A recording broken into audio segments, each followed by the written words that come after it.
तेरी कवन बुराई जो तुम देह सो कहा स्वामी मैं मूर्ख कह न जाई ना पहुँचती सदी नहीं पड़िया मूर्ख मुगदा जन्म पया प्रणवत नानक तिनकी शरणा जिन तो नाही विसरिया बेशुमार अथाह अगंत अतुल ज्यों लावे त्यों नानक दास बोले अगम अगोचर सच साहिब मेरा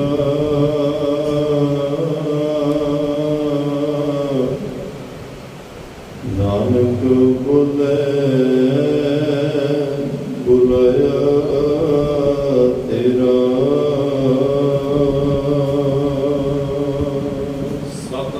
सतनाम श्री वाहिगुरु साहिब जी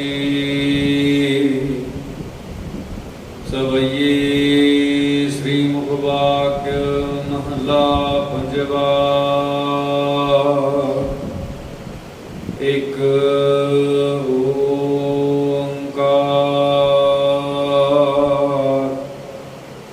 सतगुर प्रसाद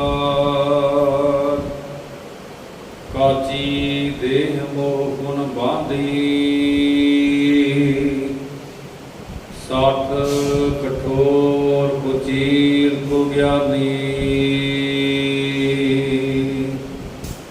तावत भ्रमत रह नहीं पावत पार ब्रह्म की गात नहीं जानी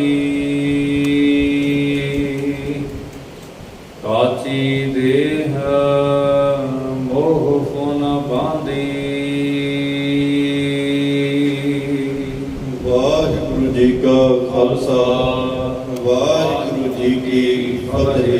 परम सत्कार ते सन्मानयोग शोर शतर तखत दे मालिक जुगो जुगो अटल सर्व संजी वालता दे पैगंबर दीन दुनी दे राखे मनुखता दे सांझे रहबर गुरता गद्दी दे सुहाईमान धन धन धन साहिब श्री गुरु ग्रंथ साहिब जी महाराज साहिबां दी पावन पवित्र हजूरी दे अंदर गुरु साहब की कृपा नाल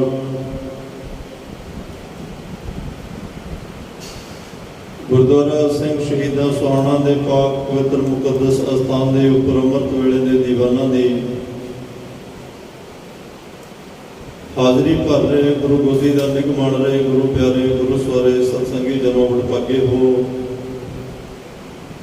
धनता दे योग हो सतगुरां दी महान बख्शिश महान कृपा महान रहमत हुई रात सुखां सहत बतीत हुई अमृत वेले जागण दियां दातां बख्शिश कीतियां इलाही गुरबाणी के नितनेम पढ़न सुनन का सुभाग समा प्राप्त होया। आशा जी की वार के कीर्तन आप जी ने बड़े प्यार सत सरवण किए हैं। उपरंत साहिब श्री गुरु ग्रंथ साहब महाराज जी की लड़ीवार कथा के नाल जुड़न का सुभागा समा भी सानू प्राप्त होया है। आओ इस मिले हुए समय में गुरबाणी गुरु शब्द की विचार करके अकाल पुरख वाहिगुरु परमात्मा की महिमा गायन करके उस वड्डे दियां वड्याइयां नूं कथन करके अपने जीवन दियां कुछ घड़ियां कुछ पलां नूं सफल करने का प्रयत्न करिए। दूर दराड़ियां तो अपने कामां कारां नूं संकोच के ऐतवार का दिन है, समय जो समा कट के गुरु चरना चाहे हो जे आए हो तो बैठने की कोशिश भी करियो, ताकि कोई गुरु का बचन साडे हिरदे च वस सके, जिस नाल साडे जीवन जिंदगी का पार उतारा हो सके, साडी जिंदगी का भला हो सके। उदा ही हो सकता जे असीं गुरु चरणों च बड़े प्यार नाल बैठ के गुरबाणी विचार नूं सरवण करांगे, क्योंकि सुनना बहुत औखा है, सुनाना हर कोई जानता, सुनना बहुत औखा है। और 9 प्रकार की भगती विचों श्रवणा भगती एक सुनना भगती है। श्रवण दर्शन भी होंदे ने, श्रवण भगती भी है। दूर नेड़े किते भी बैठे से गुरु के बचन सुन रहे हैं, कोई टैलीफोन ते सुना रहा है, कोई वैसे गल्लां करके सुना रहा है, वो श्रवण दर्शन हैं।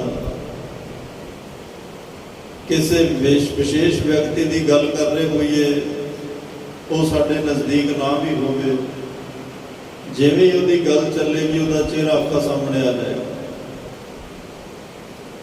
तो इसलिए असीं भी दुनिया च किते भी बैठे, किसी भी काम धंधे कारोबार च बैठे, जदों गुरु नूं याद करदे आ तो सतगुरु सच्चे पातशाह का स्वरूप साडियां अखां सामने आ जाता है। गुरु साहब का सतबख्शां दा सुभाव साडियां अखां सामने आ जाता है। सतगुरां दा कृपालू दयालू वाला सुभाव, पत उदाहरण सतगुरु मेरा, इहो ਜਿਹੇ ਉਹਦੇ गुण ਜਿਹੜੇ ਉਹ ਸਾਡੇ सामने आ जाते।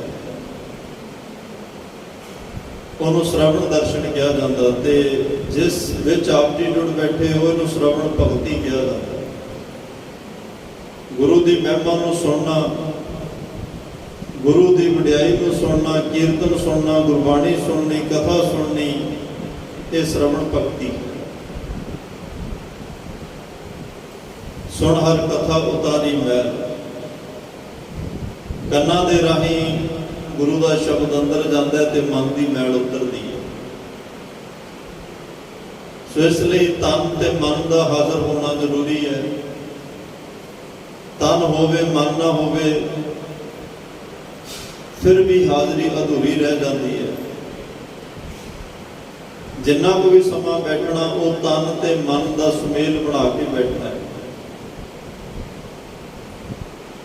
कई इस चक्कर में बाणी पढ़नी छड़ देंगे, गुरु घर आना छड़ देंगे कि मन तो लगता नहीं, मन तो टिकता नहीं।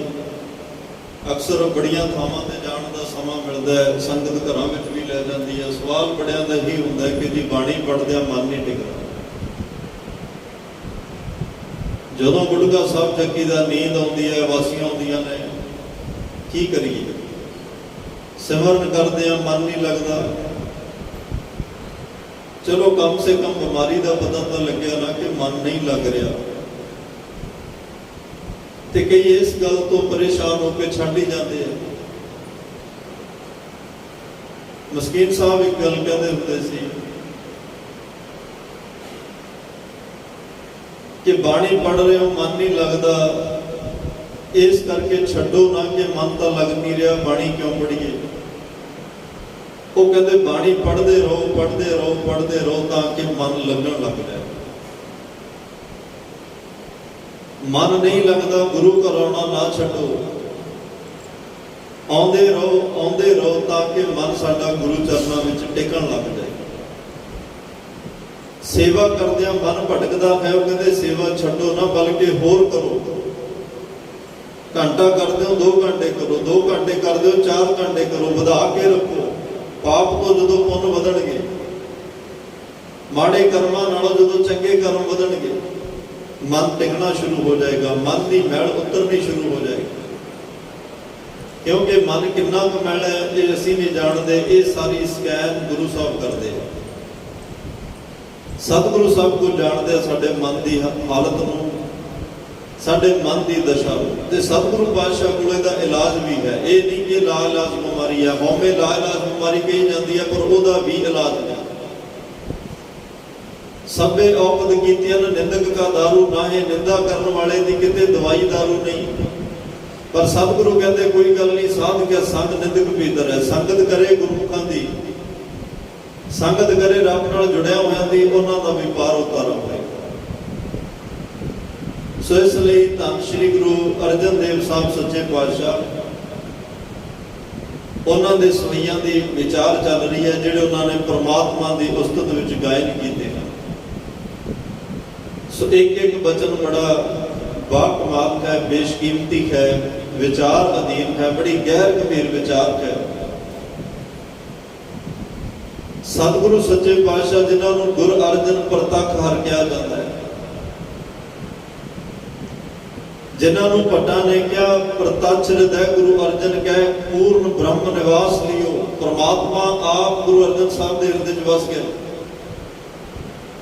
ਗੁਰੂ ਅਰਜਨ ਦੇ ਪਰਮਾਤਮਾ 'ਚ ਭੇਦ ਕੋਈ ਨਹੀਂ, ਦੋਵੇਂ ਇੱਕੋ ਹੀ ਹਨ, ਨਿਰਗੁਣ ਤੇ ਸਰਗੁਣ ਸਰੂਪ ਚੋਂ ਕੇ ਵਿਚਰ ਰਹੇ ਨੇ। ਪਰ ਗੁਰੂ ਅਰਜਨ ਦੇਵ ਪਾਤਸ਼ਾਹ ਕਹਿੰਦੇ ਭਾਈ ਨਹੀਂ, ਮੇਰੇ ਤੋਂ ਵੱਡਾ ਪਰਮਾਤਮਾ ਹੈ। ਪਰਮਾਤਮਾ ਸਰਬ ਕਲਾ ਸਮਰੱਥ ਹੈ, ਕਰਨ ਕਾਰਨ ਹੈ, ਅੰਤਰਜਾਮੀ ਹੈ, ਸਰਬ ਜਗ੍ਹਾ ਵਿਆਪਕ ਹੈ। ਮੇਰੇ ਤੋਂ ਵੱਡਾ ਉਹ ਹੈ ਤੇ ਮੰਜ਼ਿਲ ਸਾਡੀ ਉਹੀ ਹੈ, ਪਰਮਾਤਮਾ ਤੱਕ ਪਹੁੰਚਣਾ। ਤੇ ਉਸ ਪਰਮਾਤਮਾ ਤੱਕ ਅੱਜ ਤੱਕ ਆਸਾ ਜੀ ਕੀ ਵਾਰ ਦਾ ਬਚਨ ਤੁਸੀਂ ਸੁਣਦੇ ਹੋ, ਬਿਨ ਸਤਿਗੁਰ ਕਿਨੈ ਨਾ ਪਾਇਆ, ਬਿਨ ਸਤਿਗੁਰ ਕਿਨੈ ਨਾ ਪਾਇਓ, ਬਿਨ ਸਤਿਗੁਰ ਕਿਨੈ ਨਾ ਪਾਇਆ। ਗੁਰੂ ਤੋਂ ਬਿਨਾਂ ਨਾ ਅੱਜ ਤੱਕ ਕਿਸੇ ਨੇ ਪਾਇਆ ਹੈ ਤੇ ਨਾ ਕੋਈ ਪਾ ਸਕਦਾ। ਗੁਰੂ ਵਿਚੋਲਗਰੀ ਕਰੇਗਾ, ਗੁਰੂ ਇੱਕ ਪੁਲ ਦਾ ਕੰਮ ਕਰੇਗਾ। ਜਿਸ ਪੁਲ ਤੇ ਸਾਡੀ ਸੁਰਤ ਨੇ ਚੱਲ ਕੇ ਆਤਮਾ ਨੇ ਪਰਮਾਤਮਾ ਦੇ ਘਰ ਪਹੁੰਚਣਾ, ਜਿਸ ਪੁਲ ਰਾਹੀਂ ਅਸੀਂ ਸਫ਼ਰ ਕਰਕੇ, ਇੱਕ ਪ੍ਰੇਮ ਦੀ ਸੜਕ ਹੈ। ਜਿਨ ਪ੍ਰੇਮ ਕੀਓ ਤਿਨ ਹੀ ਪ੍ਰਭ ਪਾਇਓ, ਜੋ ਤੋ ਪ੍ਰੇਮ ਖੇਲਣ ਕਾ ਚਾਓ। ਇੱਕ ਪ੍ਰੇਮ ਦੀ ਸੜਕ ਹੈ, ਜਿਹੜੀ ਪ੍ਰੇਮ ਦੀ ਸੜਕ ਧੰਨ ਗੁਰੂ ਨਾਨਕ ਦੇਵ ਪਾਤਸ਼ਾਹ ਬਖਸ਼ਿਸ਼ ਕਰਦੇ ਨੇ। ਉਸ ਪ੍ਰੇਮ ਦੀ ਸੜਕ ਤੇ ਅਸੀਂ ਸਹਿਜ ਨਾਲ ਤੁਰਦੇ ਤੁਰਦੇ ਕਿਤੇ ਸੇਵਾ ਕਰਨੀ ਹੈ, ਕਿਤੇ ਸਿਮਰਨ ਕਰਨਾ ਹੈ, ਕਿਤੇ ਚੰਗੇ ਕਰਮ ਕਰਨੇ ਹਨ, ਕਿਤੇ ਪੁੰਨ ਦਾਨ ਦਾ ਕੰਮ ਕਰਨਾ ਹੈ, ਕਿਤੇ ਕਿਸੇ ਦੇ ਪਰਉਪਕਾਰ ਕਰਨਾ ਹੈ, ਕਿਸੇ ਗਰੀਬ ਲੋੜਵੰਦ ਦੇ ਕੰਮ ਆਉਣਾ ਹੈ। ਸਮਾਜ ਸੇਵਾ ਜਾਤ ਬਰਾਦਰੀ ਧਰਮ ਤੋਂ ਉੱਪਰ ਉੱਠ ਕੇ, ਇੱਕ ਵਿਸ਼ੇਸ਼ ਫਿਰਕੇ ਤੋਂ ਉੱਪਰ ਉੱਠ ਕੇ, ਜਿਸ ਵੀ ਧੜੇ ਨਾਲ ਤੁਸੀਂ ਜੁੜੇ ਹੋਏ ਹੋ, ਜਿਸ ਫਿਰਕੇ ਨਾਲ, ਜਿਸ ਧਰਮ ਨਾਲ, ਜਿਸ ਜਾਤ ਨਾਲ, ਜਿਸ ਮਜ਼ਹਬ ਨਾਲ, ਜਿਸ ਦੇਸ਼ ਨਾਲ, ਜਿਸ ਸੱਭਿਆਚਾਰ ਨਾਲ ਜੁੜੇ ਹੋਏ ਹੋ, ਇਹ ਸਾਰੀਆਂ ਚੀਜ਼ਾਂ ਤੋਂ ਉੱਪਰ ਉੱਠ ਕੇ ਜਦੋਂ ਕਿਸੇ ਲਈ ਕੁਝ ਕਰਦੇ ਹੋ, ਪਰਉਪਕਾਰ ਮੰਨਿਆ ਜਾਂਦਾ ਹੈ। ਕਿਉਂਕਿ ਸਭ ਮੈਂ ਜੋਤ ਜੋਤ ਹੈ। ਪਰਮਾਤਮਾ ਦਾ ਸਾਰਿਆਂ ਵਿੱਚ ਹੀ ਹੈ ਨਾ। 800 ਕਰੋੜ ਦੇ ਨੇੜ ਅੱਜ ਦੇਸ਼ ਦੀ ਆਬਾਦੀ ਹੈ, ਉੱਪਰ ਥੱਲੇ ਹੋ ਸਕਦਾ ਥੋੜਾ ਬਹੁਤਾ।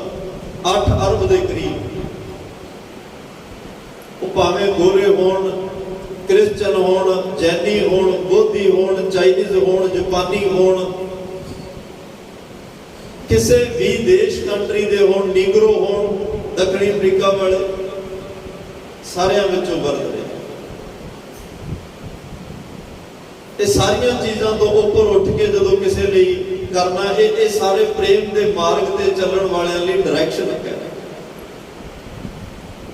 ਪ੍ਰੇਮ ਤਾਂ ਉਹੀ ਹੈ ਨਾ ਜਿਹੜਾ ਸਾਰਿਆਂ ਨੂੰ ਕਰੋ, ਜਿਹੜਾ ਕੇਵਲ ਆਪਣਿਆਂ ਨੂੰ ਕਰੋ ਉਹ ਮੋਹ ਹੁੰਦਾ। ਜਿਹੜਾ ਆਪਣੀ ਚਾਰ ਦੀਵਾਰੀ ਦੀਆਂ ਹੱਦਾਂ ਨੂੰ ਟੱਪ ਕੇ ਕਿਸੇ ਨੂੰ ਕਰਦਾ ਉਹ ਪ੍ਰੇਮ ਹੁੰਦਾ, ਤੇ ਉਹਦੇ ਲਈ ਕੁਝ ਕੀਤਾ ਹੋਇਆ ਉਹ ਪਰਉਪਕਾਰ ਹੁੰਦਾ। ਤਾਂ ਸਤਿਗੁਰੂ ਸੱਚੇ ਪਾਤਸ਼ਾਹ ਕਹਿੰਦੇ, ਅੱਜ ਮਹਾਰਾਜ ਸਾਹਿਬ ਨੇ ਆਪਣੇ ਆਪ ਨੂੰ ਸੰਬੋਧਨ ਪਰਮਾਤਮਾ ਨੂੰ, ਅਰਦਾਸ ਬਿਨੈ ਪਰਮਾਤਮਾ ਦੇ ਚਰਨਾਂ 'ਚ ਹੋ ਰਹੀ ਹੈ, ਲੇਕਿਨ ਆਪਣੇ ਆਪ ਨੂੰ ਪਾਤਰ ਬਣਾ ਕੇ ਕਰ ਰਹੇ ਕਿ ਕਿਸੇ ਦੇ ਮਨ ਨੂੰ ਠੇਸ ਨਾ ਲੱਗੇ। ਆਪ ਜਿਗਿਆਸੂ ਬਣ ਕੇ ਦੱਸ ਰਹੇ ਆ ਕਿ ਮੇਰੀ ਹਾਲਤ ਕੀ ਹੈ। ਤੇ ਵੱਖੋ ਵੱਖਰੇ ਵਿਦਵਾਨ ਜਦੋਂ ਅਰਥ ਕਰਦੇ ਹੋ ਦੱਸਦੇ ਆ ਵੀ ਜਿਹੜਾ ਵੀ ਇਸ ਬਾਣੀ ਦੇ ਉਹਨੇ ਪੰਕਤੀਆਂ ਦੇ ਅਰਥ ਮੈਂ ਕਰ ਰਿਹਾ ਤੇ ਮੈਨੂੰ ਲੱਗਦਾ ਗੱਲ ਮੇਰੀ ਚੱਲ ਰਹੀ ਹੈ। ਪਰ ਸਮਝਣ ਸਮਝਾਉਣ ਵਾਸਤੇ ਜਗਿਆਸੂ ਨੂੰ ਕਿਹਾ ਜਾਂਦਾ ਹੈ। ਸੰਗਤ ਰੂਪ ਜਦੋਂ ਸਮਝਾਉਂਦੇ ਆ ਤਾਂ ਸੰਗਤ ਨੂੰ ਸੰਬੋਧਨ ਕੀਤਾ ਜਾਂਦਾ ਹੈ। ਤੋ ਗਰੀਬਨਵਾਸ ਸੱਚੇ ਪਾਤਸ਼ਾਹ ਨੇ ਮਹਾਨ ਬਖਸ਼ਿਸ਼ਾਂ, ਮਹਾਨ ਰਹਿਮਤਾਂ ਕੀਤੀਆਂ ਨੇ।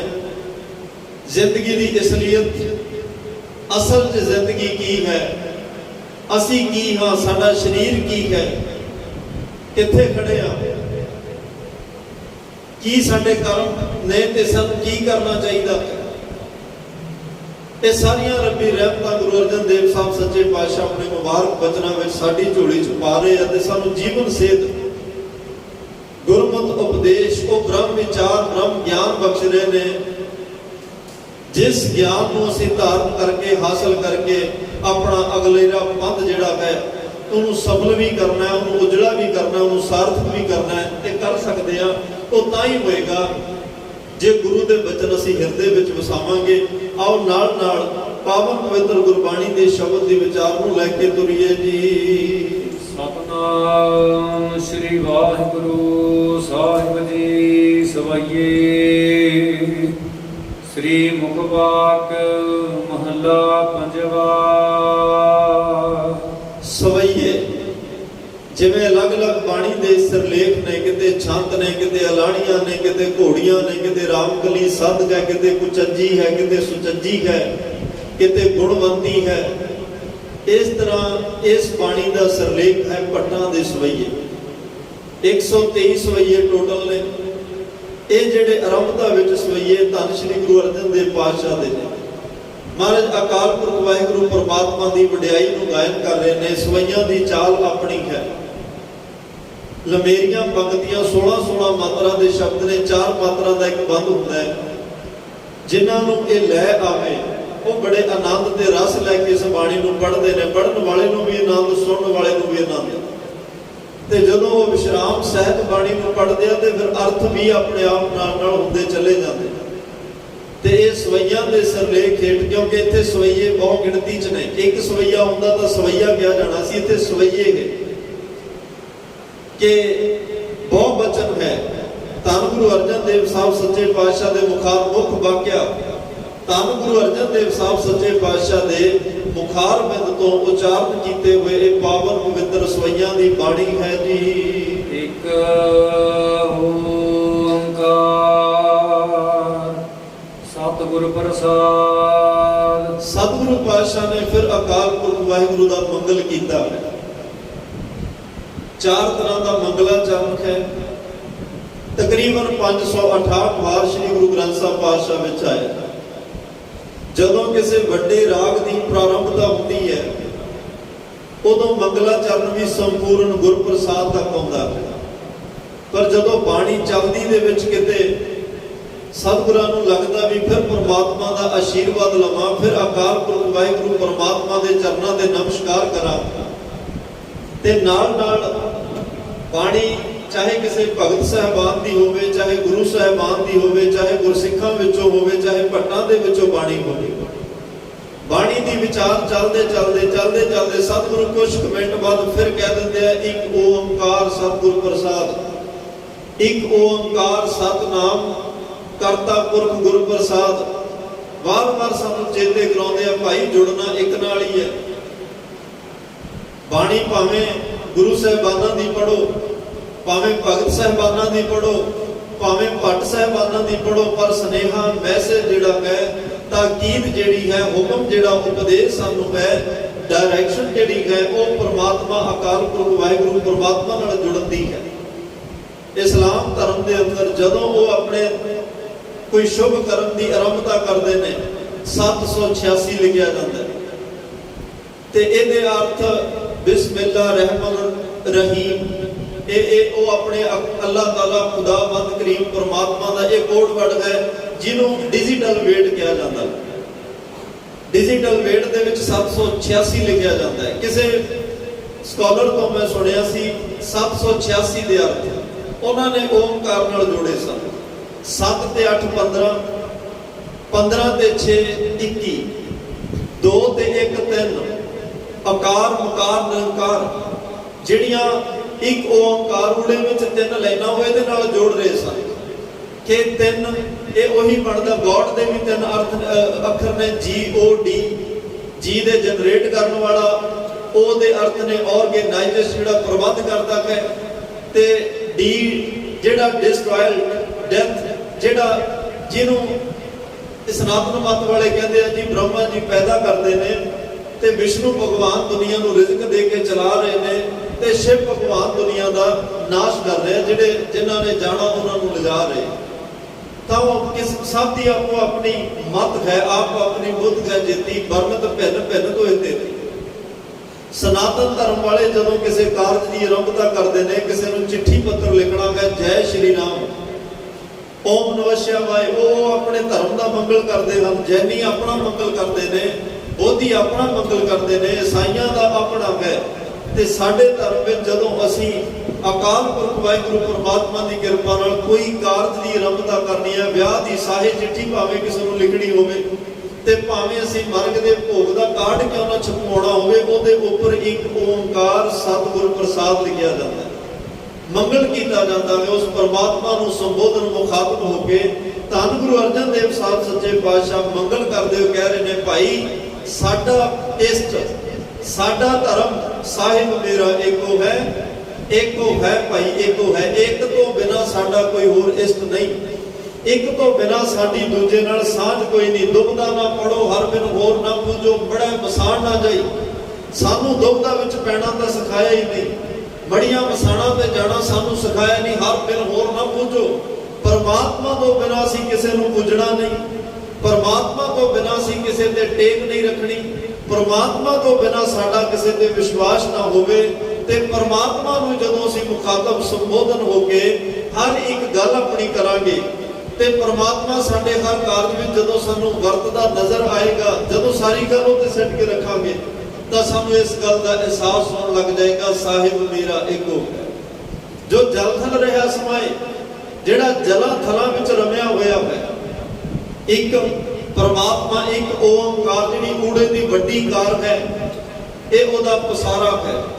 ਸਾਰੀ ਕੁੱਲ ਕਾਇਨਾਤ, ਠੰਡਾ ਬ੍ਰਹਮੰਡਾ, ਜੋ ਕੁਝ ਵੀ ਹੈ, ਭਾਵੇਂ ਉਹ ਧਰਤੀ ਤੇ ਸਾਨੂੰ ਨਜ਼ਰ ਆ ਰਿਹਾ, ਜਿਹਨੂੰ ਗੁਰੂ ਨਾਨਕ ਸਾਹਿਬ ਕਹਿ ਰਿਹਾ, ਪਾਤਾਲਾਂ ਪਾਤਾਲ ਲੱਖ, ਆਗਾਸਾਂ ਆਗਾਸ, ਕਿਉਂਕਿ ਇਸਲਾਮ ਧਰਮ ਕਹਿੰਦਾ 7 ਪਤਾਲ ਨੇ, 7 ਆਕਾਸ਼ ਨੇ। ਜਿੱਥੋਂ ਉਹਨਾਂ ਦੇ ਨਬੀ ਦਾ ਰਥ ਨਿਕਲਿਆ, ਟੈਰਾਂ ਦੇ ਨਿਸ਼ਾਨ, ਉਸ ਰਥ ਦੇ ਪਹੀਆਂ ਦੇ ਜਿਹੜੇ ਨਿਸ਼ਾਨ ਪਏ, ਉੱਥੇ 7 ਪਤਾਲ ਬਣ ਗਏ, ਤੇ ਉਹਨਾਂ ਦੇ ਵਿਚਕਾਰ ਜਿਹੜੀ ਉੱਚੀ ਜਗ੍ਹਾ ਬਚੀ ਉਹ 7 ਆਕਾਸ਼ ਬਣ ਗਏ। ਉਹ ਕਹਿ ਰਹੇ ਆ ਪਰਮਾਤਮਾ ਦੇ 99 ਨਾਮ ਨੇ, ਅਕਾਲ ਪੁਰਖ ਦੇ ਇਸ ਤੋਂ ਉੱਪਰ ਨਾਮ ਕੋਈ ਨਹੀਂ, ਜਿਹੜਾ ਲਵੇ ਉਹ ਕਾਫਰ ਹੈ।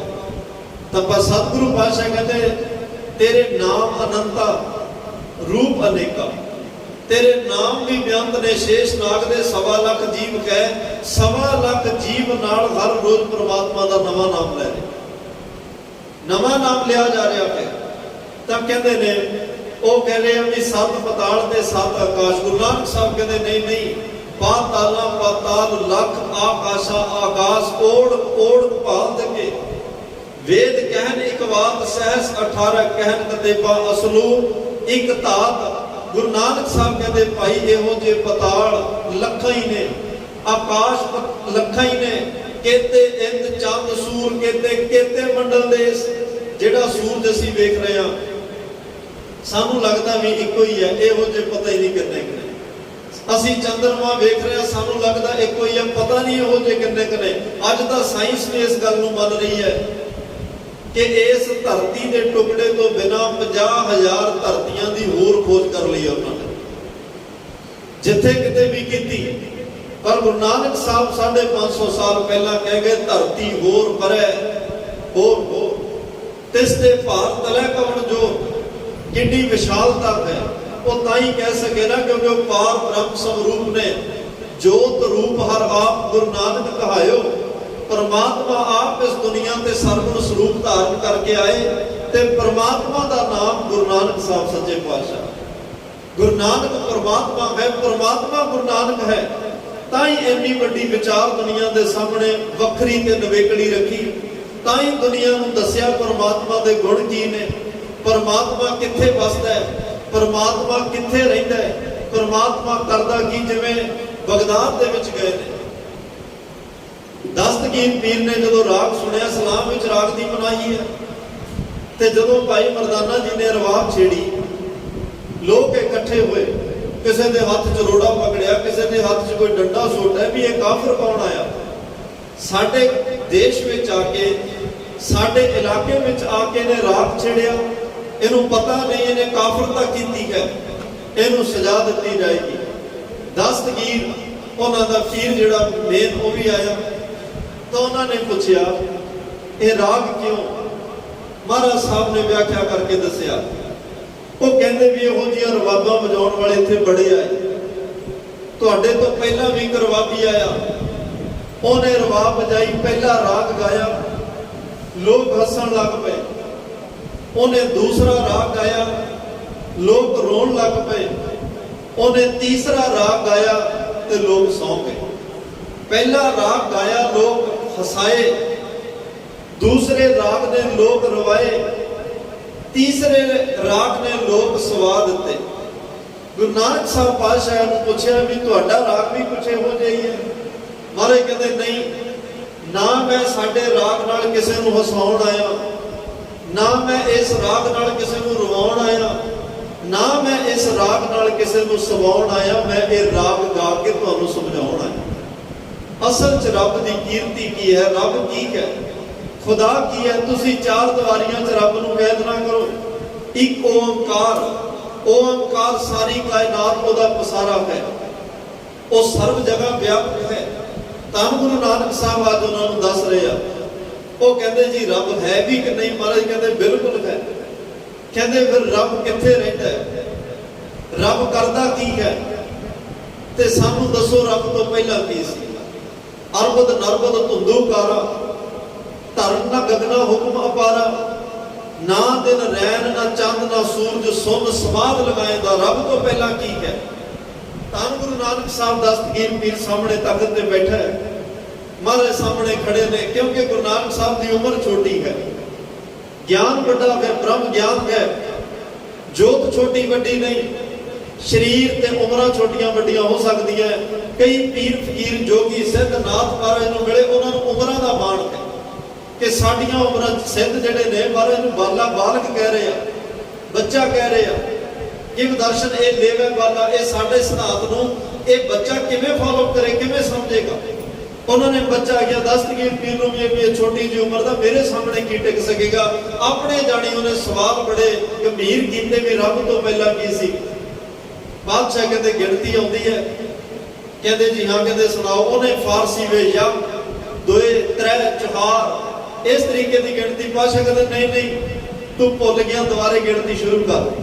ਫਿਰ ਉਹਨੇ 1 2 3 4 5 ਮਾਰੇ, ਕਹਿੰਦੇ ਹਲੇ ਵੀ ਗਲਤ ਹੈ, ਦੁਬਾਰਾ ਫਿਰ ਗਿਣਤੀ ਸ਼ੁਰੂ ਕਰੋ। ਉਹਨੇ 1 2 ਮਾਰੇ, ਕਹਿੰਦੇ ਹਲੇ ਵੀ ਦਸਤਗੀਰ ਭੁੱਲ ਰਿਹਾ, 1 ਤੋਂ ਪਹਿਲਾਂ ਸ਼ੁਰੂ ਕਰ। ਕੀ ਹੈ?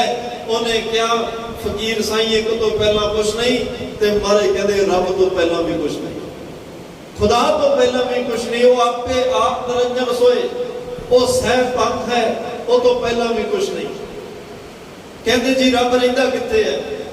ਪਾਤਸ਼ਾਹ ਕਹਿੰਦੇ ਦੁੱਧ ਦਾ ਕਟੋਰਾ ਲੈ ਕੇ ਆਓ। ਦੁੱਧ ਦਾ ਕਟੋਰਾ ਲਵਾ ਲਵ ਭਰਿਆ ਹੈ। ਦਸਤਗੀਰ ਪੀਰ ਨੂੰ ਪੁੱਛਿਆ ਇਹ ਕੀ? ਕਹਿੰਦਾ ਜੀ ਦੁੱਧ। ਮਹਾਰਾਜ ਕਹਿੰਦੇ ਮੈਨੂੰ ਤਾਂ ਮੱਖਣ ਨਜ਼ਰ ਆ ਰਿਹਾ, ਮੈਨੂੰ ਤਾਂ ਘਿਓ ਨਜ਼ਰ ਆ ਰਿਹਾ। ਉਹ ਕਹਿੰਦੇ ਜੀ ਨਹੀਂ ਨਹੀਂ, ਸਾਡੀਆਂ ਅੱਖਾਂ ਨਾਲ ਵੇਖੋ, ਇਹ ਦੁੱਧ ਹੈ। ਪਾਤਸ਼ਾਹ ਕਹਿੰਦੇ ਮੈਨੂੰ ਮੱਖਣ ਦਾ ਭੁਲੇਖਾ ਕਿਉਂ ਪੈ ਰਿਹਾ? ਮੈਨੂੰ ਇਉਂ ਲੱਗ ਰਿਹਾ ਜਿਵੇਂ ਤੇ ਮੱਖਣ ਤਰ ਰਿਹਾ ਹੋਵੇ। ਉਹ ਕਹਿੰਦੇ ਨਹੀਂ, ਇਹ ਦੁੱਧ ਹੈ। ਪਾਤਸ਼ਾਹ ਕਹਿੰਦੇ ਮੈਨੂੰ ਵੀ ਪਤਾ ਦੁੱਧ ਹੈ, ਪਰ ਇਸ ਦੁੱਧ ਵਿੱਚ ਮੱਖਣ ਵੀ ਮੌਜੂਦ ਹੈ, ਘਿਓ ਵੀ ਮੌਜੂਦ ਹੈ। ਜਦੋਂ ਕੋਈ ਬੀਬੀ ਸਿਆਣੀ ਇਸ ਦੁੱਧ ਨੂੰ ਵਾਲਾ ਦੇ ਕੇ ਥੋੜਾ ਠੰਡਾ ਕਰਕੇ ਜਾਗ ਲਾ ਕੇ 8 ਘੰਟੇ ਇਕਾਂਤ 'ਚ ਰੱਖੇ, ਦਹੀਂ ਬਣਦਾ, ਫਿਰ ਮਿਹਨਤ ਕਰਕੇ ਇਹਨੂੰ ਰਿੜਕਦੀ ਹੈ, ਇਹਦੇ ਚੋਂ ਮੱਖਣ ਪੈਦਾ ਹੁੰਦਾ ਹੈ। ਇਸ ਦੁੱਧ ਵਿੱਚ ਮੱਖਣ ਹੈ। ਦਸਤਗੀਰ ਪੀਰ ਜਦੋਂ ਕੋਈ ਪ੍ਰਮਾਤਮਾ ਦਾ ਸਿਮਰਨ ਇਬਾਦਤ ਬੰਦਗੀ ਕਰਦਾ ਹੈ, ਅੰਮ੍ਰਿਤ ਵੇਲੇ ਜਾ ਕੇ ਉਸ ਖੁਦਾਵੰਦ ਕਰੀਮ ਦੇ ਸਿਮਰਨ ਵਿੱਚ ਜੁੜਦਾ ਹੈ, ਆਪਣੇ ਮਨ 'ਚ ਪ੍ਰਮਾਤਮਾ ਦੇ ਨਾਮ ਦਾ ਰਿੜਕਣਾ ਪਾ ਕੇ ਰਿੜਕਦਾ ਹੈ, ਫਿਰ ਇਸੇ ਸਰੀਰ ਵਿੱਚੋਂ ਪ੍ਰਮਾਤਮਾ ਦੇ ਦਰਸ਼ਨ ਹੋ ਜਾਂਦੇ। ਜਿਵੇਂ ਦੁੱਧ ਵਿੱਚ ਮੱਖਣ ਹੈ। ਸਗਲ ਬਨਸਪਤ ਮਾਹੇ ਮੈਂ ਸੰਤਰ, ਸਗਲ ਦੂਧ ਮੈਂ ਕੀਆ, ਊਚ ਨੀਚ ਮੈਂ ਜੋਤ ਸਮਾਣੀ, ਘਟ ਘਟ ਮਾਧੋ ਜੀਆ। ਸਾਰੀ ਬਨਸਪਤੀ ਵਿੱਚ ਅੱਗ ਹੈ, ਪਰ ਪ੍ਰਗਟ ਕਰਨ ਲਈ ਅੱਗ ਬਾਹਰੋਂ ਦੇਣੀ ਪਏਗੀ। महाराज साहब कहते सारे दुध च मक्खन घ्यो है, प्रगट करने लई मेहनत है, ऊंच नीच मैं जोत समाणी, सारियां विच परमात्मा वसिया होया है, पर उन्होंने प्रगट करने वास्ते अमृत वेले साधना जरूरी है, सिमरन मैडिटेशन जरूरी है, बाणी जरूरी है, सेवा जरूरी, चंगे कर्म जरूरी, ते अंदरों प्रगट हो जाता है क्योंकि सर्व जगह व्यापक है। तीसरा सवाल सी खुदा करदा की है। गुरु नानक साहब कहते पीर जी असल च जिहड़ा सवाल करदा हुंदा है वो सवाली बन के थल्ले खड़दा है, गल च पल्लू हुंदा ते हथ जोड़े सनिवर खड़ा हुंदा है, ते जिन्हें जवाब देने वो तख्त ते बैठ के जवाब दिंदा है। उच्ची जगह ते बैठ के टीचर दा सम्मान वखरा हुंदा है, अध्यापक दा सम्मान वखरा हुंदा है, ते तू सारे सवाल ऊपर खड़ के पूछ रहे हैं बैठ के, ते तू मेरी जगह ते आ मैनू इत्थे बैठण दे, मैं फिर इस गल दा जवाब देवांगा। दस्तगीर पीर अपने आसन तो थल्ले उतरिया, धन गुरु नानक साहब उस आसन ते सजे ने, ते महाराज ने कहा अपने सवाल नू दोबारा दोहराओ की है। उन्हें कहा जी खुदा करदा की है, रब करदा की है। धन गुरु नानक साहब हस के कहते दस्तगीर पीर असल च रब यही करदा है, मेरे वर्गियां नू तख्तां ते बिठा दिंदा, तेरे वर्गियां नू तख्तां ते ला के सामने खड़ा दिंदा। जल ते थल कर, थल ते कूआ, कूप ते मेहर करावे, धरती ते आकाश चढ़ावे, चढ़े आकाश करावे, खल मूर्ख ते पंडित करवो, पंडित ते मुगदारी, ये परमात्मा दे चोज ने, रीते भरे भरे सपनावे, ये ताकों में बखाने। परमात्मा खालियां नू भर दिंदा है, भरियां नू खाली कर दिंदा है। ये उस अकाल पुरख वाहिगुरू परमात्मा दी वडियाई है, ये उस अकाल पुरख वाहिगुरू परमात्मा दे चोज ने जो वो एक रस निरंतर कर रहा है। किसी दी ओनू हिचक झिझक नहीं, किसी दा ओनू डर नहीं, किसी दा खौफ नहीं, किसी दा ओनू किसी दी परवाह नहीं, ते वो अपनी मर्जी दे नाल बिना किसी दी सलाह कीतियां अपना एक रस ये सारा वरता रहा है। एक ओंकार वो एहो जिहा परमात्मा। धन गुरु अर्जन देव पातशाह कहते सत गुर प्रसाद, प्रसाद दो रूपों में आया। दद्दे नू औंकड़ होवे वो भी प्रसाद है, दद्दे नू सिहारी होवे वो भी प्रसाद है। प्रसाद ही पढ़ते हैं दोवां दे पढ़न विच प्रसाद आएगा, लेकिन अर्थ वख-वख ने। दद्दे नू औंकड़ वाला प्रसाद ओदे अर्थ किरपा हुंदे ने, दद्दे नू सिहारी वाला जिहड़ा इत्थे प्रसाद शब्द वरतिया गया इहदे अर्थ ने किरपा द्वारा। धन गुरु नानक साहब, धन गुरु अर्जन देव पातशाह एहो जिहा परमात्मा, एहो जिहा खुदाबंद करीम जिहड़ा सर्व जगह व्यापक है, सत चित आनंद स्वरूप है, ना नाश होने वाला परमात्मा तुहाडी किरपा द्वारा मिलदा है। काची देह मोह फुन बांधे, साठ कठोर कुचील कुज्ञानी।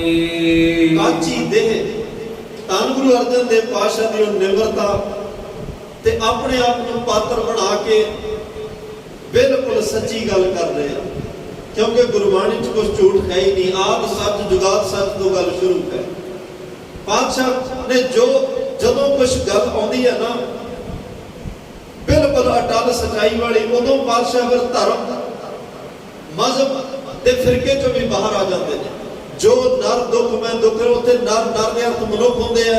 मनुख जैनी भी है, बोधी भी है, मुसलमान भी है, हिंदू भी है, सनातन ईसाई भी है ते सिख भी है। रे नर काहे कमोरो देही, फिर इत्थे नर गया। हुण शरीर की गल है भाई, ये कच्चा कड़ा है शरीर, काची देह है। काची का मतलब जिन्हें नाश हो जाना है। कई जगह फिर नर शब्द वरत के कहते हैं हे दुनिया के मनुख इंसान, तेरा धर्म जिहड़ा मर्जी होवे, तेरा मजहब जिहड़ा मर्जी होवे, तेरी जात बरादरी, तेरा देश प्रांत कुल जिहड़ी मर्जी होवे, पर एक गल हमेशा याद रखी, शरीर ते मान ना करिए। शरीर कच्चा घड़ा है।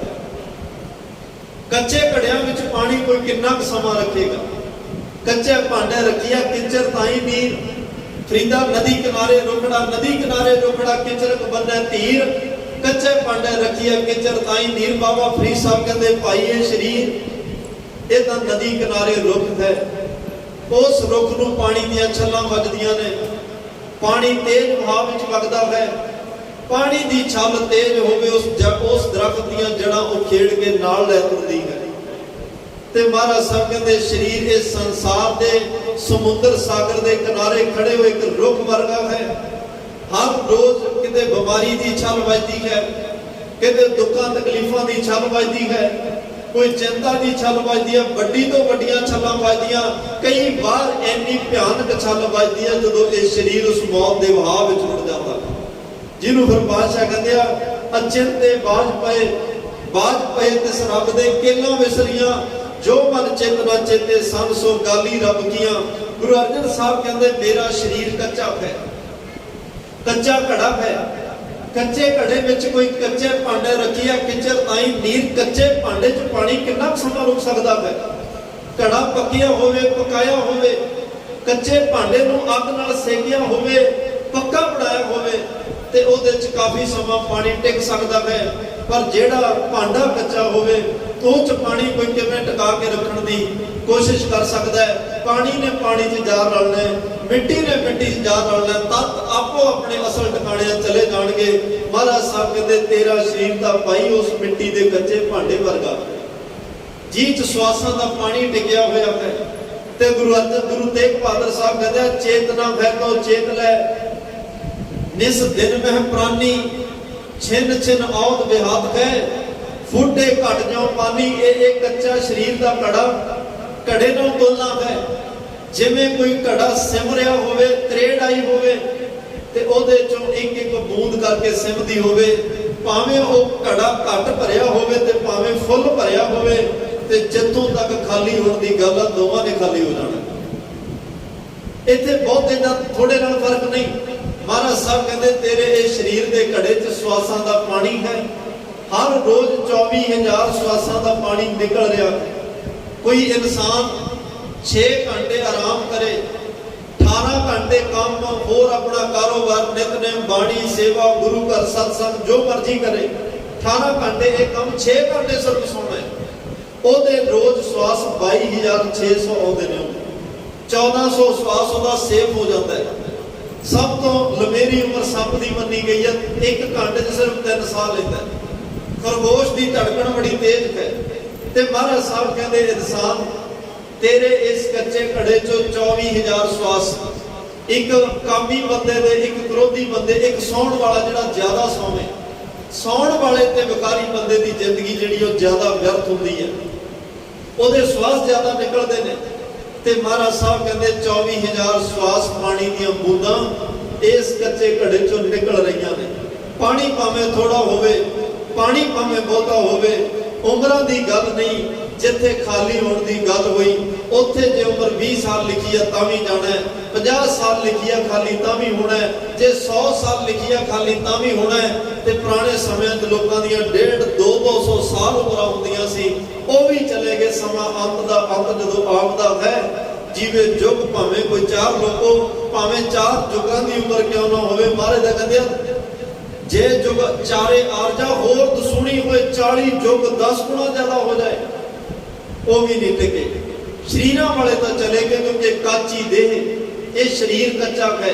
ਗੁਰੂ ਤੇਗ ਬਹਾਦਰ ਸਾਹਿਬ ਕਹਿੰਦੇ ਭਾਈ ਹਰ ਰੋਜ਼ ਸਵਾਸ ਨਿਕਲ ਰਹੇ ਨੇ, ਇਸ ਘੜੇ 'ਚ ਤਰੇੜਾਂ ਬਹੁਤ ਨੇ ਤੇ ਪਾਣੀ ਸਿਮਦਾ ਜਾ ਰਿਹਾ ਨੇ, ਖਾਲੀ ਹੋ ਜਾਣਾ। ਇੱਕ ਕੰਮ ਕਰ, ਇਹ ਘੜਾ ਖਾਲੀ ਹੋਣ ਤੋਂ ਪਹਿਲਾਂ ਚੇਤਨਾ ਹੈ ਤਾਂ ਚੇਤ ਲੈ। ਤੂੰ ਪ੍ਰਮਾਤਮਾ ਨੂੰ ਯਾਦ ਕਰ, ਉਹਨੂੰ ਆਪਣੇ ਚੇਤੇ 'ਚ ਵਸਾ ਲੈ, ਉਹਨੂੰ ਆਪਣੇ ਚਿੱਤ ਵਿੱਚ ਵਸਾ ਲੈ। ਨਹੀਂ ਤਾਂ ਇਹ ਕੱਚਾ ਘੜਾ, ਕਬੀਰ ਸਾਹਿਬ ਦਾ ਕਹਿੰਦੇ ਆ, ਕਬੀਰ ਇਹ ਤਨ ਜਾਏਗਾ ਸਕੋ ਤਾਂ ਲਿਵੋ ਬਹੋਰ, ਨਾਂਗੇ ਪਾਵ ਤੇ ਗਏ ਜਿਨ ਕੇ ਲਾਭ ਕਰੋ। ਕਬੀਰ ਇਹ ਤਨ ਜਾਏਗਾ ਕਬ ਨੈ ਮਾਰਗ ਲਾਏ, ਕਹਿ ਸੰਗਤ ਕਰ ਸਾਧ ਕੀ, ਕਹਿ ਕਰਕੇ ਗੁਣ ਗਾਏ। ਮਹਾਰਾਜ ਸਾਹਿਬ ਕਹਿੰਦੇ ਆ ਫਰੀਦਾ ਭੰਨੀ ਘੜੀ ਸੁਵੰਨ ਵੀ, ਟੂਟੀ ਨਾਗਰ ਲੱਜ। ਇਹ ਸਰੀਰ ਦਾ ਕੱਚਾ ਘੜਾ, ਸਵਾਸਾਂ ਦੇ ਰੱਸੇ ਨੇ ਇਸ ਜਿੰਦ ਤੇ ਸਰੀਰ ਨੂੰ ਬੰਨ ਕੇ ਰੱਖਿਆ ਹੋਇਆ ਹੈ। ਮੌਤ ਆਉਂਦੀ ਹੈ, ਇਸ ਸਵਾਸਾਂ ਦੇ ਰੱਸੇ ਨੂੰ ਤੋੜ ਕੇ ਇਸ ਭਾਂਡੇ ਨੂੰ ਅੱਗ ਦੇ ਹਵਾਲੇ ਕਰਕੇ ਚਲੇ ਜਾਂਦੇ। ਕਾਚੀ ਦੇਹ ਹੈ। ਗੁਰੂ ਅਰਜਨ ਸਾਹਿਬ ਕਹਿੰਦੇ, ਗੁਰੂ ਅਰਜਨ ਸਾਹਿਬ ਨੂੰ ਕਿ ਸਿੱਖਾਂ ਨੇ ਪੁੱਛਿਆ, ਮਹਾਰਾਜ ਇੱਕ ਪਾਸੇ ਤੁਸੀਂ ਕਹਿੰਦੇ ਹੋ 84 ਲੱਖ ਜੋ ਨੂੰ ਪਾਈ, ਮਾਨਸ ਕੋ ਪ੍ਰਭ ਦੀ ਵਡਿਆਈ, ਵੀ ਇਹ 84 ਲੱਖ ਵਿੱਚੋਂ ਸਭ ਤੋਂ ਸਰਵੋਤਮ ਹੈ, ਉੱਤਮ ਹੈ, ਸਭ ਤੋਂ ਦੁਰਲੱਭ ਹੈ, ਅਹਿਲਾ ਜਨਮ ਹੈ। ਫਿਰ ਇਹਦੀ ਤੁਲਨਾ ਮਿੱਟੀ ਨਾਲ ਕਿਉਂ? ਜਿੱਤੇ ਕਹਿੰਦੇ ਹੋ ਮਾਟੀ ਏਕ ਅਨੇਕ ਭਾਂਤ ਕਰ ਸਾਜੀ ਸਾਜਨਹਾਰ ਹੈ, किते तुसी कहते हो माटी को मुद्रा कैसे नचत है, किते तुसी कहते हो कबीरा धूल स्केल के पुरिया बांधी दे। ये मिट्टी धूड़ इकट्ठी करके ये शरीर गंढ बन दिता है। ते जे इन्ना कीमती सी, इहदी तुलना तुसी किसे सोने नाल करदे, इहदी तुलना किसे चांदी के भांडे नाल करदे, इहदी तुलना किसे बेशकीमती धात के भांडे नाल करदे, मिट्टी नाल क्यों? मिट्टी के भांडे नाल क्यों? काची दे। धन गुरु अर्जन साहब ने सवाल किया सी गुरसिखां ने।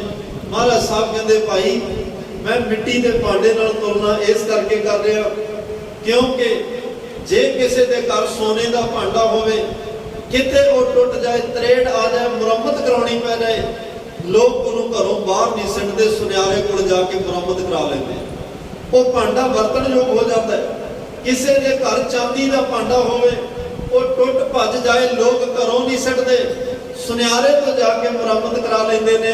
किसी के घर भांडा तांबे का होवे, पित्तल का होवे, वो सिटते नहीं, वो कारीगर को जाके उसकी मुरम्मत करा लेंदे आ। ईवन के लोग फर्नीचर का समान भी जल्दी नहीं सिटते, ਉਹਦੀ भी मुरम्मत हो जाती है। पर किसी के घर कच्चा मिट्टी का घड़ा होवे, किते टुट जाए, कदे किसी को घड़े को घुमियार को जाते नहीं वेख्या कि भाई इसकी मुरम्मत कर दे ते इहनूं दोबारा पीण योग ते वरतन योग हो जाए। घड़ा टुटिया, महाराज कहते जा भजै तां ठीकर होवे, घाड़ घड़ी ना जाए, वो घड़ा टुट गया ते लोग कहते ठीकरियां मार सटिया। घड़ा नहीं कोई कहता, घड़ा टुटिया ते ठीकरियां बन गईयां, वो क्योंकि कच्ची मिट्टी का बनया है। घरों बाहर सटिया, उसकी मुरम्मत किसी ने नहीं कराई। महाराज साहब कहते मैं ऐसे करके उन्हें कच्चे मिट्टी के भांडे नाल तुलना दे रहा, ऐसे करके काची दे कह रहा क्योंकि जिस दिन इस घड़े नूं मौत ने भर के सटना, इसकी मुरम्मत किते नहीं होनी, लोग जाके कब्रिस्तान तक छड्डो, इसकी मुरम्मत किते नहीं। ऐसे करके काची देख है। ते महाराज साहब कहते मैं यही कहना चाहना, समा बीत रहा है, बड़ी तेजी नाल बीत रहा है, दिन भी लंघ रहा, चार गवाया वंड गए, चार गवाया सम लेखा रब मगेसिया तू आओ केरे काम सुत्या, रात लंघ रही है, दिन कमां धंधियां च लंघ रहा, तेरे 24 घंटियां च मैनूं कोई इहो जिहा समा नजर नहीं आ रहा जदों बैठ के भगती करता होवे, इबादत बंदगी करता होवे, ओदे सिमरन में जुड़दा होवे। महाराज कहते काची दे ये शरीर भाई कच्चा है, कच्चे ने बिनसना है, इन्हें खत्म होना रे नर काहे बपोरो देही, उड़ जाएगो धूम बादरो एक भाजो राम स्नेही। जिवें धुएं दे बदल हवा छुटदे आ, इस कच्चे शरीर ने जिस दिन अग दे हवाले कीता, धुएं दी बदला तरह उड़ जाना। यह तां शरीर महाराज साहब कहते इनू इन्ना संभाल के ना रख, इसकी केयर इसकी सफाई रखनी जरूरी है, पर इन्ना मोह पाना भी ये रवे मेरे को, इस तरह ना होया है, ना होना है मोह फुन बांधी। धन गुरु अर्जन साहब कहते एक कच्चे शरीर नाल मोह दियां फाइयां पाइयां होईयां ते ये शरीर कच्चा, जिन्ने इहदे नाल शरीर जुड़े हुए कच्चे, कूड़ दा कूड़ नाल बड़ा मोह बन चुकिया है। 60 कठोर 60 दे अर्थ होंदे ने मूर्ख। ये मूर्ख बंदा, कठोर पत्थर दिल, वो पत्थर दिल जिहड़ा पत्थर सैकड़े वरियां पानी विच पिया भी भिजदा नहीं। महाराज कहते कईयां दे कठोर हिरदे उस पत्थरा वर्गे हो जाते हैं, रोज संगत विच भी आउण बाणी भी पढ़न पर अंदर कोई असर नहीं। महाराज कह रहे 60 कठोर कुचील, कुचील का अर्थ होंदा जिहदियां हरकतां बड़ियां गंदियां ने, जिहदे कर्म बड़े गंदे ने, वो ज्ञानी, जिहदे कोले ज्ञान कोई नहीं, अज्ञानी है। जे ज्ञान है तो वो नास्तिकता वाला है, जे ज्ञान है तो वो मूर्ख पने वाला है, तर्कशील वाला है। ਇਹੋ ਜਿਹੇ लोग इस कच्चे शरीर नाल मोह दियां फाइयां पा के अपना जिंदगी का समा जिहड़ा है वो व्यर्थ गवा रहे हैं। कावत भ्रामत रह नहीं पावत, पार ब्रह्म की गात नहीं जानी। मूर्ख मन, कठोर मन को ज्ञानी मन, ये इन्ना भटक चुके, तावत भ्रामत, इस मन को टिका नहीं, मनुआ थिर ना रहा है। ये मन इन्नी भटकना विच है, उड उड दहरदे सजाए पंछियां तरह, कदे उस रुख ते कदे उस रुख ते, कदे किसी दिशा च कदे किसी दिशा विच, इहनूं टिका कोई नहीं। मन चार चीज़ां नाल टिकदा है। संगत विच आओ, ਸਤ ਸੰਗ ਵਿੱਚ ਆਉਣ ਨਾਲ ਮਨ ਦੀ ਮੈਲ ਉਤਰਦੀ ਹੈ ਤੇ ਮਨ ਟਿਕਣ ਲੱਗ ਜਾਂਦਾ ਹੈ। ਫਿਰ ਤੁਸੀਂ ਗੁਰਬਾਣੀ ਨੂੰ ਸੁਣੋ, ਗੁਰਬਾਣੀ ਸੁਣ ਉਤਰੈ ਮੈਲ ਉਤਰਸ ਮੈਲ। ਗੁਰਬਾਣੀ ਸੁਣਦੇ ਸੁਣਦੇ ਮਨ ਦੀ ਮੈਲ ਉਤਰਦੀ ਹੈ ਤੇ ਟਿਕਣਾ ਸ਼ੁਰੂ ਹੋ ਜਾਂਦਾ ਹੈ। ਤੀਸਰਾ ਹੈ ਗੁਣ ਗਾਵਤ ਤੇਰੀ ਉਤਰ ਸਮੈਲ, ਕੀਰਤੀ ਕਰੋ ਕੀਰਤਨ ਕਰੋ ਭਗਤੀ ਬਾਤ ਗੁਣ ਗਾਓ ਫਿਰ ਮੈਲ ਉਤਰਦੀ ਹੈ। ਤੇ ਚੌਥਾ ਤਰੀਕਾ ਹੈ ਪ੍ਰਭ ਕੈ ਸਿਮਰਨ ਮਨ ਕੀ ਮਲ ਜਾਏ। ਸਿਮਰਨ ਕਰੋ, ਮੈਡੀਟੇਸ਼ਨ ਕਰੋ। ਤੇ ਮਹਾਰਾਜ ਸਾਹਿਬ ਕਹਿੰਦੇ ਆ ਗੁਰ ਕਾ ਸ਼ਬਦ ਮਨੈ ਅਸਤਮਨ, ਗੁਰੂ ਦਾ ਸ਼ਬਦ ਮਨ ਲਈ ਇੱਕ ਥੰਮੀ ਦਾ ਕੰਮ ਕਰਦਾ ਹੈ। ਜਿਹੜਾ ਮਨ ਧਾਵਤ ਭ੍ਰਮਤ ਰਹਿਣ ਨਹੀਂ ਪਾਵਤ, ਜਿਹਨੂੰ ਟਿਕਾ ਨਹੀਂ, ਦਿਨ ਰਾਤ ਭਟਕਦਾ ਹੈ, ਇਹ ਸੰਗਤ ਵਿੱਚ ਆਵੇ, ਗੁਰਬਾਣੀ ਨੂੰ ਸੁਣੇ, ਕੀਰਤਨ ਕਰੇ ਤੇ ਪ੍ਰਮਾਤਮਾ ਦੇ ਸਿਮਰਨ ਨਾਲ ਜੁੜੇ ਸੇਵਾ ਕਰੇ ਤੇ ਮਹਾਰਾਜ ਸਾਹਿਬ ਕਹਿੰਦੇ ਮਨ ਟਿਕਣ ਲੱਗ ਜਾਂਦਾ ਹੈ। ਪਰ ਇਸ ਅਗਿਆਨੀ ਬੰਦੇ ਨੂੰ ਹਰ ਰੋਜ਼ ਗੰਦੇ ਕਰਮ ਕਰਨ ਵਾਲੇ ਪੱਥਰ ਦਿਲ ਕਠੋਰ ਇਨਸਾਨ ਮੂਰਖ ਨੂੰ ਪਾਰ ਬ੍ਰਹਮ ਕੀ ਗਤ ਨਹੀਂ ਜਾਣੀ। ਇਹ ਉਸ ਪਰਮਾਤਮਾ ਦੀ ਗਤ ਅਵਸਥਾ, ਉਹਦੇ ਨਿਯਮ ਕਾਇਦੇ ਕਾਨੂੰਨ ਨੂੰ ਨਹੀਂ ਜਾਣ ਸਕਦਾ ਜੀ। ਜੋ ਬਨ ਰੂਪ ਮਾਇਆ ਮਦ ਮਾਤਾ, ਵਿਚਰਤ ਬਿਕਲ ਵੱਡਾ ਬਿਮਾਨੀ।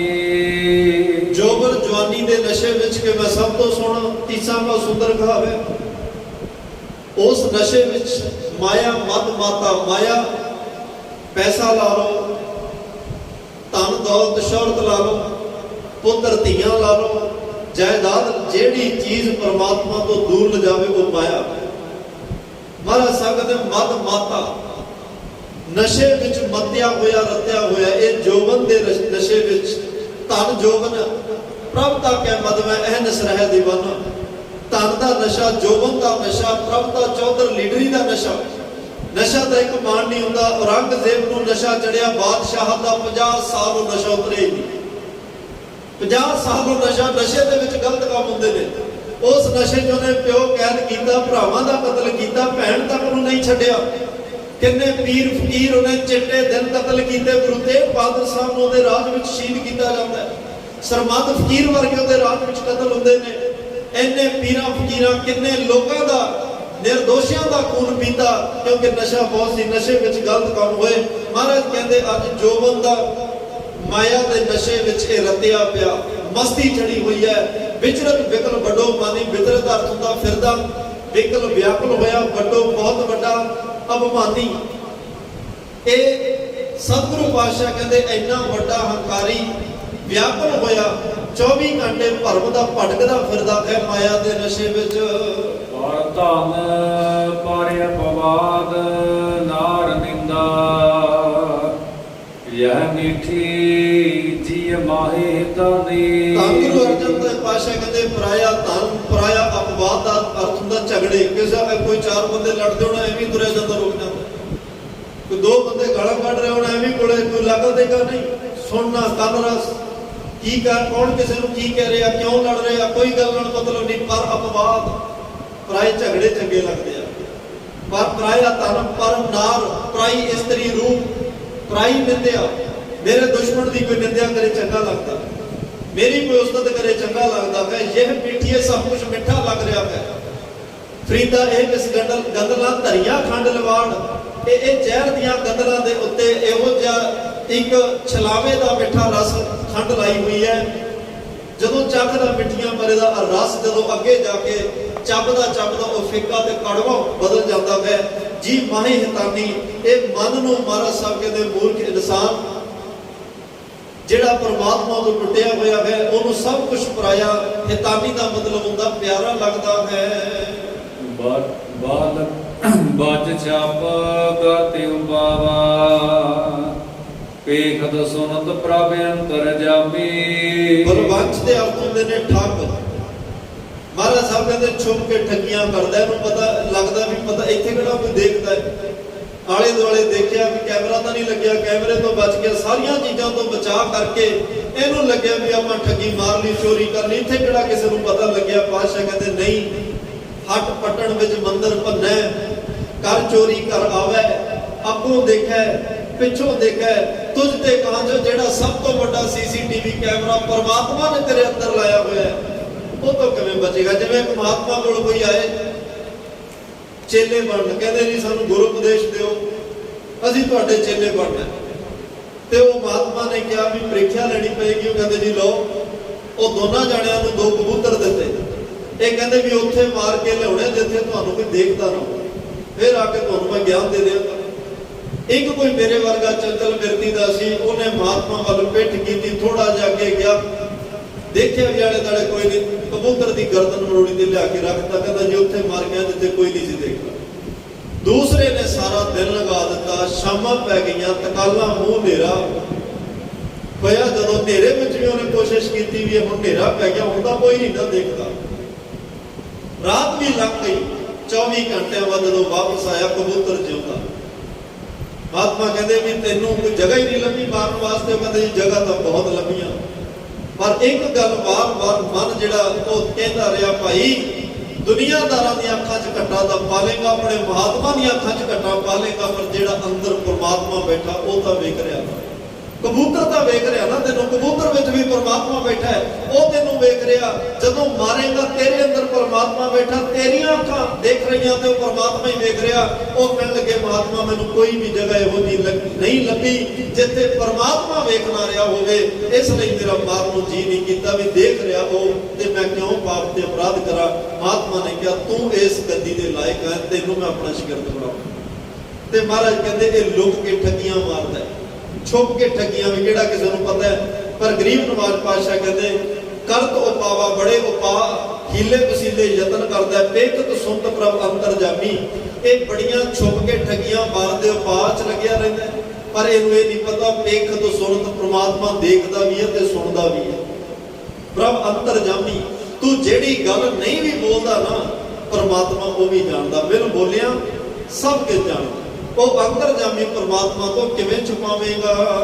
ਸੀਲ ਧਰਮ ਦਇਆ ਸੁਚ ਨਾਸਤ, ਆਇਓ ਸਰਨ ਜੀ ਅਗੇ ਦਾਨੀ। ਧੰਨ ਗੁਰੂ ਅਰਜਨ ਦੇਵ ਪਾਤਸ਼ਾਹ ਆਪਣੇ ਆਪ ਨੂੰ ਹੀ ਮੁਖਾਤਬ ਕਰਕੇ ਆਪਣੇ ਪਾਤਰ ਬਣਾ ਕੇ ਕਹਿ ਰਿਹਾ, ਪਾਤਸ਼ਾਹ ਇਹੋ ਜਿਹੇ ਮਾੜੇ ਕਰਮ ਕਰਕੇ ਸੀਲ ਧਰਮ ਦਇਆ ਸੁਚ, ਇਹ ਜਿਹੜੇ ਸ਼ੁਭ ਗੁਣ ਸੀ ਨਾ, ਸੀਲ ਨਿਮਰਤਾ ਵਾਲਾ ਸੁਭਾਅ, ਧਰਮ ਬੋਲੀ ਹੈ ਸੱਚ, ਧਰਮ ਦਇਆ ਦਾ ਗੁਣ ਸੀ, ਸੁਚਮਤਾ ਜਿਹੜੀ ਸੀ, ਸੁਚ ਹੋਵੇ ਤਾਂ ਪ੍ਰਭ, ਸੁਚ ਹੋਵੇ ਤਾਂ ਸੱਚ ਪਾਈਐ, ਇਹ ਸਾਰੇ ਗੁਣ ਮੇਰੇ ਚੋਂ ਨਾਸ਼ ਹੋ ਚੁੱਕੇ।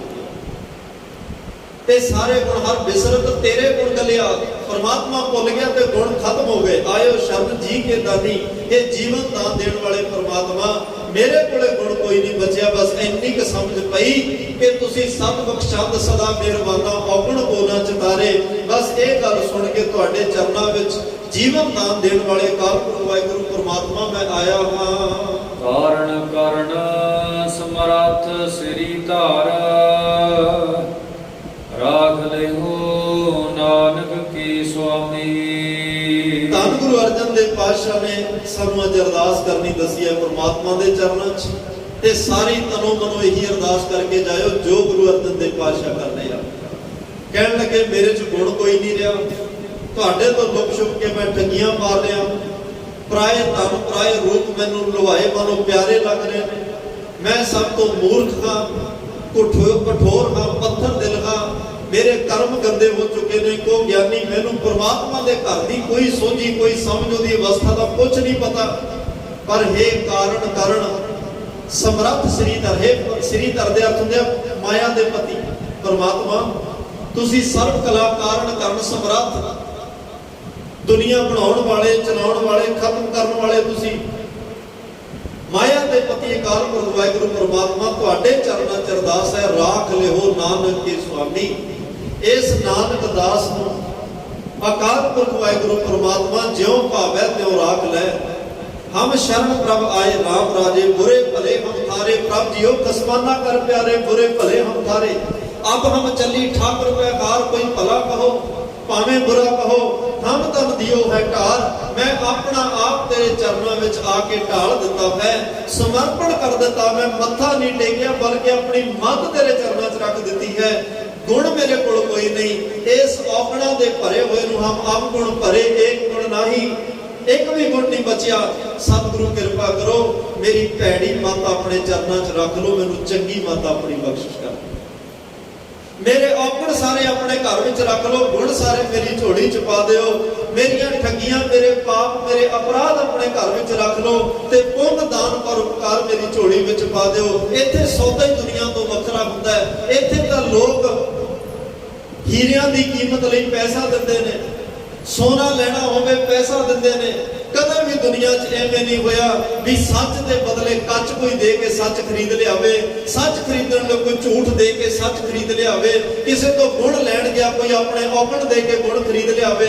ਇੱਥੇ ਸੌਦਾ ਵੱਖਰਾ ਹੁੰਦਾ ਹੈ। ਮਹਾਰਾਜ ਸਾਹਿਬ ਕਹਿੰਦੇ ਤੂੰ ਕੱਚ ਰੱਖ ਜਾ, ਮੇਰੇ ਕੋਲੋਂ ਸੱਚ ਲੈ ਜਾ। ਤੂੰ ਝੂਠ ਰੱਖ ਜਾ, ਮੇਰੇ ਕੋਲੋਂ ਸੱਚ ਲੈ ਜਾ। ਤੂੰ ਔਗਣ ਰੱਖ ਜਾ, ਮੇਰੇ ਕੋਲੋਂ ਗੁਣ ਲੈ ਜਾ। ਭੈੜੀ ਮੱਤ ਮੇਰੇ ਕੋਲੋਂ ਰੱਖ ਜਾ, ਮੇਰੀ ਚੰਗੀ ਮੱਤ ਲੈ ਜਾ। ਤੂੰ ਆਪਣੇ ਜਿਹੜੇ ਪਰਾਏ ਧਨ, ਪਰਾਈ ਨਿੰਦਿਆ, ਪਰਾਇਆ ਸਭ ਕੁਝ ਚੰਗਾ ਲੱਗਦਾ, ਉਹ ਪਰਾਈ ਵਿਅਕਤੀ ਨੂੰ ਛੱਡ ਕੇ ਸਮ ਦ੍ਰਿਸ਼ਟੀ ਮੇਰੇ ਕੋਲੋਂ ਲੈ ਜਾ। ਮੈਂ ਸਾਰੇ ਗੁਣ ਤੇਰੀ ਝੋਲੀ 'ਚ ਪਾ ਦਿਆਂਗਾ। ਪਰ ਗੁਰੂ ਨਾਨਕ ਗੁਰੂ ਅਰਜਨ ਸਾਹਿਬ ਕਹਿੰਦੇ ਦਾਸ ਬਣ ਕੇ ਜਾਈ, ਸੇਵਕ ਬਣ ਕੇ ਜਾਈ, ਭਾਂਡਾ ਲੈ ਕੇ ਜਾਈ ਤੇ ਸਤਿਗੁਰੂ ਦੇ ਚਰਨਾਂ 'ਚ ਅਰਦਾਸ ਬੇਨਤੀ ਜੋਦੜੀ ਤਰਲਾ ਪਾਈ। ਜਿਵੇਂ ਗੁਰੂ ਅਰਜਨ ਸਾਹਿਬ ਕਹਿ ਰਹੇ ਆ, ਪਰਮਾਤਮਾ ਬੜਾ ਬਿਆੰਤ ਹੈ ਭਾਈ, ਉਹ ਸਤਿਬਖਸ਼ੰਦ ਹੈ, ਉਹਦੇ ਦਰ ਤੇ ਕੋਈ ਘਾਟ ਨਹੀਂ। ਬਸ ਨਿਮਰਤਾ ਨਾਲ ਝੋਲੀਆਂ ਅੱਡ ਕੇ ਅਰਦਾਸ ਕਰੀਏ। ਉਹ ਕਰਨ ਕਾਰਨ ਪਰਮਾਤਮਾ ਸ੍ਰੀ ਧਰਮਾਇਆ ਦਾ ਪਤੀ ਸਾਨੂੰ ਵੀ ਆਪਣੇ ਚਰਨਾਂ 'ਚ ਥਾਂ ਵੀ ਦੇਗਾ, ਆਪਣੇ ਗੁਣ ਵੀ ਸਾਨੂੰ ਦੇਗਾ, ਆਪਣੀਆਂ ਰੱਬੀ ਰਹਿਮਤਾਂ ਸਾਡੀ ਝੋਲੀ 'ਚ ਪਾਏਗਾ। ਜਿਸ ਕਰਕੇ ਇਹ ਲੋਕ ਸੁਖੀਏ ਪਰਲੋਕ ਸੁਹੇਲੇ ਨਾਥ ਹਰਿ ਪ੍ਰਭ, ਆਪੇ ਮੇਲੇ ਤੇ ਅਸੀਂ ਭਾਗੀ ਬਣ ਸਕਾਂਗੇ ਜੀ। ਇੰਨੀਆਂ ਬੇਨਤੀਆਂ ਪ੍ਰਵਾਨ ਕਰਿਓ। ਆਪ ਸੰਗਤ ਦਾ ਬਹੁਤ ਬਹੁਤ ਧੰਨਵਾਦ ਜਿਨ੍ਹਾਂ ਪਿਆਰ ਵਿੱਚ ਬੈਠ ਕੇ ਸੁਣਿਆ ਹੈ। ਗੁਰਮਤਿ ਦੇ ਬਚਨ ਹਿਰਦਿਆਂ 'ਚ ਵਸਾਇਓ, ਮੇਰੀਆਂ ਭੁੱਲਾਂ ਨਾ ਚਿਤਾਰਿਓ। ਇਹੀ ਸਾਡੇ ਲਈ ਲਾਹੇਵੰਦ ਹੋਏਗਾ। ਸਾਹਿਬ ਸ੍ਰੀ ਗੁਰੂ ਗ੍ਰੰਥ ਸਾਹਿਬ ਮਹਾਰਾਜ ਸਿੰਘ ਸ਼ਹੀਦ ਬਾਬਾ ਜੀ ਦਾ ਰੋਮ ਰੋਮ ਕਰਕੇ ਸ਼ੁਕਰਾਨਾ ਹੈ, ਜਿਹੜੇ ਆਪ ਵਿੱਚ ਵਰਤ ਕੇ ਆਪਣੀ ਕਥਾ ਵਾਰਤਾ ਆਪ ਕਥੈ ਆਪ ਸੁਣਨਾ ਹੈ, ਆਪ ਵਿੱਚ ਵਰਤ ਕੇ ਸੇਵਾ ਲੈਂਦੇ ਨੇ। ਗੁਰਸਿੱਖਾਂ ਅੰਦਰ ਸਤਿਗੁਰੂ ਵਰਤਿਆ, 4 ਸਪੇਰੇ ਸਤਿਗੁਰੂ ਆਪ ਵਰਤ ਰਹੇ ਨੇ, ਆਪਣੀ ਸੇਵਾ ਲੈ ਰਹੇ ਨੇ। तमाम भुलां होईयां ने संगत गुरु साहब बख्शनहारा जी बख्श लेना। देवो सज्जन असीसड़ियां जो होवे साहिब सो मेल भुलां दी खिमा करनी। आओ आखिरी पंक्तियां दा पाठ श्रवण करके समाप्ति करिए जी। शील धर्म दया सचना सत आयो शरण जी की दानी। कारण करण समर्थ श्री धार राख ले हो नानक की स्वामी। वाहिगुरु जी का खालसा वाहिगुरु जी की फतेह। आनंद साहिब राम कली